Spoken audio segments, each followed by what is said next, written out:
ಇಡೀ ದಕ್ಷಿಣ ಭಾರತದಲ್ಲಿ ನೆನಪಿಡಿ, ದಕ್ಷಿಣ ಭಾರತದಲ್ಲಿ ಇನ್ನೂ ಕೂಡ ನರೇಂದ್ರ ಮೋದಿ ಅವರು ಗುಜರಾತ್ನ ಮುಖ್ಯಮಂತ್ರಿ ಆಗಿದ್ರು, ಇನ್ನೂ ಕೂಡ ಪ್ರಧಾನಮಂತ್ರಿ ಆಗಿರಲಿಲ್ಲ 2014ರಲ್ಲಿ.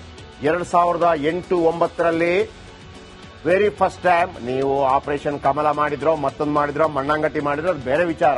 ಪಕ್ಷ ಅಧಿಕಾರಕ್ಕೆ ಬಂತಾ ಇಲ್ವೋ 2013ರಲ್ಲಿ 5 ವರ್ಷಗಳ ಕಾಲ ಮೂರು ಮುಖ್ಯಮಂತ್ರಿ ಆಗಿರಬಹುದು. ಯಡಿಯೂರಪ್ಪ 3 ವರ್ಷ ಇರಬಹುದು, ಜಗದೀಶ್ ಶೆಟ್ಟರ್ ಇರಬಹುದು, ಸದಾನಂದ ಗೌಡರು ಇರಬಹುದು. ದಕ್ಷಿಣ ಭಾರತದಲ್ಲಿ ಪ್ರಪ್ರಥಮ ಬಾರಿಗೆ ಬಿಜೆಪಿ ಬಂದಿದ್ದು ಕರ್ನಾಟಕದಲ್ಲಿ ಮಾತ್ರ. ಅದಕ್ಕೆಲ್ಲ ಪ್ರಮುಖ ನಾಯಕರಿದ್ರು. ಆದ್ರೆ ಆ ಎಲ್ಲ ನಾಯಕರು ಎಲ್ಲೋದ್ರು? ಕೆ ಎಸ್ ಈಶ್ವರಪ್ಪ ಅಧ್ಯಕ್ಷರಾಗಿದ್ದಾಗ ಬಿಜೆಪಿ ವೆರಿ ಫಸ್ಟ್ ಟೈಮ್ 40 ಸ್ಥಾನಕ್ಕೆ ಬಂತು. ಕೆ ಎಸ್ ಈಶ್ವರಪ್ಪ ಒಮ್ಮೊಮ್ಮೆ ಬೀಡು ಬೀಸಾಗಿ ಮಾತಾಡ್ತಾರೆ, ಕೆಲವೊಮ್ಮೆ ಅವರ ಮಾತಿಗೆ ಫಿಲ್ಟರ್ ಇರೋದಿಲ್ಲ. ಆದರೆ ಪಕ್ಷದ ಶಿಸ್ತಿನ ಸಿಪಾಯಿ, ಸಂಘದ ಶಿಸ್ತಿನ ಸಿಪಾಯಿ. ಅಲ್ಲಿ ಚಿಗ್ಗಾಂವಿಯಲ್ಲಿ ಗೆದ್ದಂತಹ ಬಸವರಾಜ ಬೊಮ್ಮಾಯಿ ಅವರನ್ನ ಹಾವೇರಿಯಲ್ಲಿ ಎಂಪಿ ಮಾಡಿ ಕಳಿಸ್ತೀರಿ, ಅವರ ಮಗನಿಗೆ ಶಿಗ್ಗಾಂವಿಯಲ್ಲಿ ಟಿಕೆಟ್ ಕೊಡ್ತೀರಿ, ಅವರು ಸೋಲ್ತಾರೆ. ಕೆ ಎಸ್ ಈಶ್ವರಪ್ಪ ತನಗೆ ಶಿವಮೊಗ್ಗ ನಗರದಿಂದ ಟಿಕೆಟ್ ಇಲ್ಲ, ನನ್ನ ಮಗನಿಗೆ ಹಾವೇರಿ ಟಿಕೆಟ್ ಕೊಡಿ ಅಂತ ಕೇಳಿದ್ದಕ್ಕೆ ಅವರನ್ನ ಪಕ್ಷದಿಂದ ಉಚ್ಚಾಟನೆ ಮಾಡ್ತಾರೆ. ಕೆ ಎಸ್ ಈಶ್ವರಪ್ಪ ಮಾಡಿದ ತಪ್ಪಾದ್ರು ಏನು? ಪಾಪ ನನಗೆ ಈಗಲೂ ಕೆ ಎಸ್ ಈಶ್ವರಪ್ಪ ಅವರ ಬಗ್ಗೆ ಒಂದು ದೊಡ್ಡ ಸಿಂಪತಿ ಇದೆ. ಪಕ್ಷದ ವಿರುದ್ಧ ಯಾವತ್ತೂ ಮಾತಾಡಿದ ವ್ಯಕ್ತಿ ಅಲ್ಲ ಅವರು. ಆಮೇಲೆ ಪಕ್ಷದ ಯಾವುದೇ ಶಾಸಕರಿಗಾಗಲಿ ಮತ್ತೊಬ್ಬ ನಾಯಕರಿಗಾಗಲಿ ಇವರ ಬಗ್ಗೆ ಒಳ್ಳೆ ಅಭಿಪ್ರಾಯ ಇದೆ. ಓಕೆ, ಮಾತು ತುಂಬಾ ಬಹಳ ಕೆಟ್ಟದಾಗಿರುತ್ತೆ ಸಮಟೈಮ್ಸ್, ನಾನು ಅದನ್ನು ಸಮರ್ಥನೆ ಮಾಡ್ಕೊತಾ ಇಲ್ಲ. ಆದ್ರೆ ಅದಕ್ಕಿಂತ ಖರಾಬಾಗಿ ಹನಿ ಟ್ರ್ಯಾಪಲ್ಲಿ ಏನು ಸಿಕ್ಕಾಕೊಂಡಿಲ್ಲ ಅಲ್ವಾ? ಕೆ ಎಸ್ ಈಶ್ವರಪ್ಪ ಉಚ್ಚಾಟನೆ, ಉಳಿದವ್ರಿಗೊಂದು ನ್ಯಾಯ, ಇವ್ರಿಗೊಂದು ನ್ಯಾಯ. ಓಕೆ, ಬಿಟ್ಟಾಕಿ. ಪ್ರತಾಪ್ ಸಿಂಹ ಅಂದ್ರೆ ಹಿಂದೂ ಹುಲಿಗಳೆಲ್ಲ ಎಲ್ಲ ಹೋಗ್ತಾ ಇದ್ದಾರೆ ಅಂತೇಳಿ. ಪ್ರತಾಪ್ ಸಿಂಹ ನೋಡ್ರಿ, ಪ್ರತಾಪ್ ಸಿಂಹ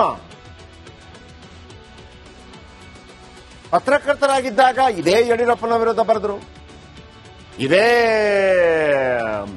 ಯಾರು ಗಣಿಗಳ ವಿರುದ್ಧ ಬರೆದ್ರು. ಆಗಲೇ ಮುಖ್ಯಮಂತ್ರಿ, ಇನ್ನು ಪ್ರಧಾನಮಂತ್ರಿ ಆಗಿ ಆಗಲೇ ನರೇಂದ್ರ ಮೋದಿ ಅವರ ಬಗ್ಗೆ ಬಹಳ ಅದ್ಭುತವಾದ ಪುಸ್ತಕ ಬರೆದ್ರು. 2 ಬಾರಿ ಎಂಪಿ ಆದ್ರು. ನೀವ್ ಏನೇ ಹೇಳ್ರಿ, one of the best MP Pratap ಸಿಂಹ.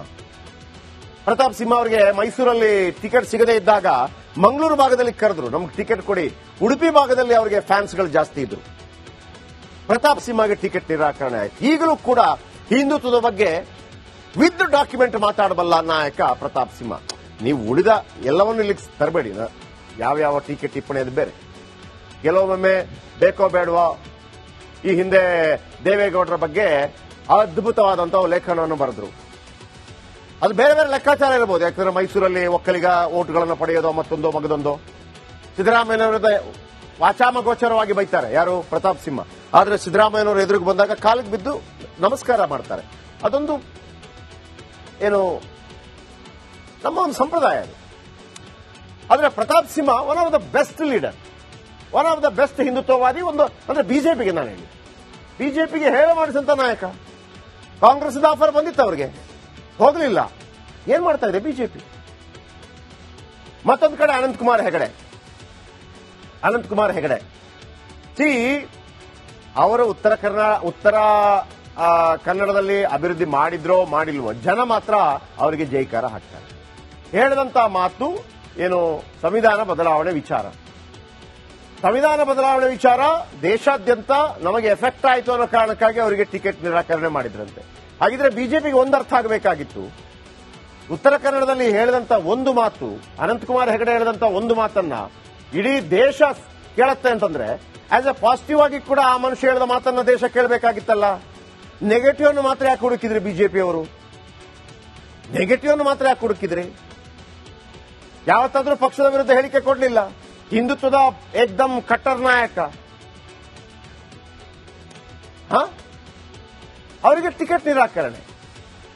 ಕಾರಣ ಏನಂತಂದ್ರೆ ನೀವು ಅಂದ್ರೆ ಸಂವಿಧಾನ ವಿರೋಧಿ ಹೇಳಿಕೆ ಕೊಟ್ಟರೆ ಅದು ಬಿಜೆಪಿಗೆ ಮುಳುವಾಯ್ತು ಅಂತೇಳಿ.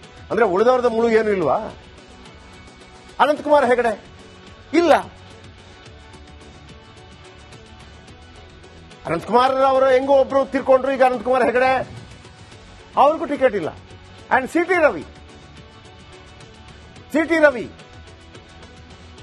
ರವಿ ಪಾಪ ಸಿಟಿ ರವಿ ಅವರ ಪರಿಸ್ಥಿತಿ ನೋಡಿ. ಚಿಕ್ಕಮಗಳೂರಲ್ಲಿ ಇವರದೇ ಶಿಷ್ಯ ಕಾಂಗ್ರೆಸ್ಗೆ ಹೋಗ್ತಾರೆ, ಕಾಂಗ್ರೆಸ್ ನಿಂತ್ಕೋತಾರೆ. ಜೆಡಿಎಸ್ ಮತ್ತು ಕಾಂಗ್ರೆಸ್ ನಡುವೆ ಅಡ್ಜಸ್ಟ್ಮೆಂಟ್ ಆಗತ್ತೆ. ಜೆಡಿಎಸ್ ವೋಟುಗಳೆಲ್ಲ ಕಾಂಗ್ರೆಸ್ಗೆ ಹೋಗುತ್ತೆ ಚಿಕ್ಕಮಗಳೂರಿನಲ್ಲಿ. ಕಾಂಗ್ರೆಸ್ ವೋಟುಗಳೆಲ್ಲ ಹಾಸನದಲ್ಲಿ ಸ್ವರೂಪ್ಗೆ ಹೋಗುತ್ತೆ. ಅಡ್ಜಸ್ಟ್ಮೆಂಟ್ ಪಾಲಿಟಿಕ್ಸ್ ಅಲ್ಲಿ ಸಿಟಿ ರವಿ ಸೋಲ್ತಾರೆ. ಇದೇ ಸಿಟಿ ರವಿ ಪಾಪ ಮಧ್ಯಪ್ರದೇಶ ಚುನಾವಣೆಯಲ್ಲಿ ಉಸ್ತುವಾರಿಯಾಗಿ ಇವರು ಪಾಪ ಅಲ್ಲಿ ಬಹಳ ಅವಮಾನನೂ ಆಗತ್ತೆ, ಇಲ್ಲ ಅಂತಲ್ಲ, ಬಹಳ ಗಲಾಟೆ ಎಲ್ಲ ಆಗತ್ತೆ. ಆದ್ರೂ ಕೂಡ 165 ಸ್ಥಾನಗಳನ್ನು ಗೆದ್ಕೊಂಡ್ ಬರ್ತಾರೆ, ಹೈಯೆಸ್ಟ್. ಅಲ್ಲೂ ಕೂಡ ಶಿವರಾಜ್ ಸಿಂಗ್ ಚೌಹಾಣ್ ಅವರಿಗೆ ಮುಖ್ಯಮಂತ್ರಿ ಪಟ್ಟ ಸಿಗೋದಿಲ್ಲ. ಆದ್ರೆ ಸಿಟಿ ರವಿ ಅವರ ಕೆಲಸಕ್ಕೆ ಏನು ಪ್ರಾಧಾನ್ಯತೆ ಸಿಕ್ತು? ಒಂದೊಮ್ಮೆ ಅಧ್ಯಕ್ಷ ಆಗ್ತಾರೆ ಅನ್ನೋಂಥ ಮಾತಿತ್ತು, ಅದು ಆಗಲಿಲ್ಲ. ಆಯ್ತು, MLC ಮಾಡಿದ್ರಿ, ಒಂದು ವಿಪಕ್ಷ ನಾಯಕರನ್ನಾಗಿ ಮಾಡಲಿಲ್ಲ. ಸಿಟಿ ರವಿ ಯಾವತ್ತೂ ಕೂಡ ಯಾವುದೇ ಪಕ್ಷದ ವಿರುದ್ಧ ಹೋದವರಲ್ಲ, ಸಿಡಿಮಿಡಿಗೊಳ್ತಾರೆ ಆಸ್ ಎ ಯಂಗ್ ಬ್ಲಡ್ ಅನ್ನೋ ರೀತಿಯಲ್ಲಿ. ಎಲ್ಲಿಟ್ರಿ ಸಿಟಿ ರವಿ ಅವರನ್ನ ನೀವು?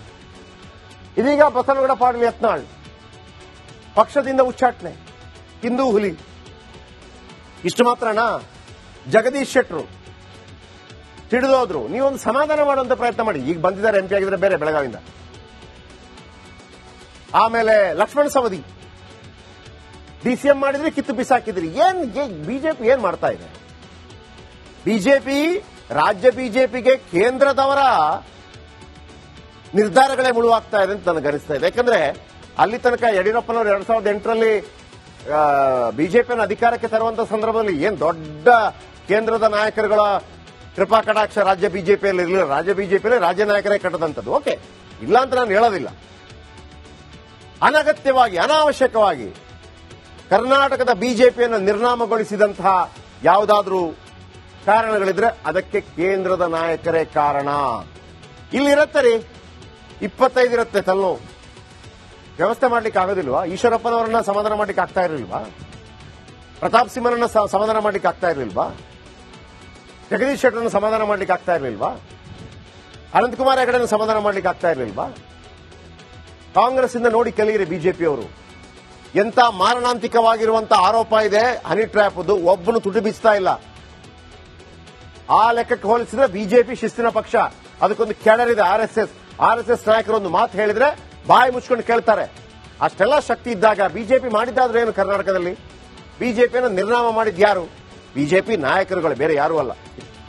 ಇಡೀ ದಕ್ಷಿಣ ಭಾರತದಲ್ಲಿ ನೆನಪಿಡಿ, ದಕ್ಷಿಣ ಭಾರತದಲ್ಲಿ ಇನ್ನೂ ಕೂಡ ನರೇಂದ್ರ ಮೋದಿ ಅವರು ಗುಜರಾತ್ನ ಮುಖ್ಯಮಂತ್ರಿ ಆಗಿದ್ರು, ಇನ್ನೂ ಕೂಡ ಪ್ರಧಾನಮಂತ್ರಿ ಆಗಿರಲಿಲ್ಲ 2014ರಲ್ಲಿ.